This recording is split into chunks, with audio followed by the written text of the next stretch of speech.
இந்த சங்குப்பூல நிறைய anti accident இருக்குன்றாங்க. அதனால நாம இதை பூஜைக்கு மட்டுமே யூஸ் பண்ணாம சாப்பாட்டையும் சேர்த்துப்போம். இன்னைக்கு இந்த சங்குப்பூவை வச்சு நான் ஒரு புலாவ் பண்ணலான்னு இருக்கேன்.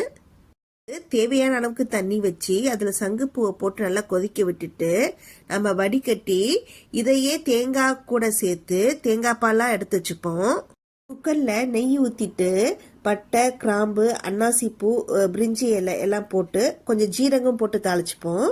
இது கூட ஒரு வெங்காயமும் 4-5 பல்லு பூண்டும் ஒரு 3 பச்சை மிளகா போட்டு வதக்கி விட்டுட்டு அரிசி போட்டு வதக்கிடலாம். அதுக்கப்புறம் நம்மளுக்கு தேவைன்னா பன்னீரோ இல்லை பட்டாணியோ இல்லை சோயா சங்க்ஸோ எது வேணாலும் போட்டுக்கலாம், இல்லை போடாமையும் கூட செய்யலாம்.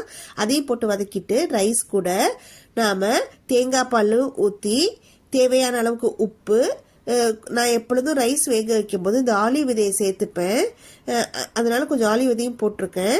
எல்லாத்தையும் போட்டு நம்ம ஒரு 2 விசில் வச்சு எடுத்தா நல்லா வந்துடும், பொல பொலன்னு வந்துடும். இங்கே சிங்கப்பூரில் இந்த சாப்பாட்டு கடையில் இந்த பூவை போட்டே ஃப்ரைட் ரைஸ் பண்ணுவாங்க. இது நல்லா கலராக இருக்கிறதுனால பிள்ளைங்களுக்கும் ரொம்ப பிடிச்சிருக்கு.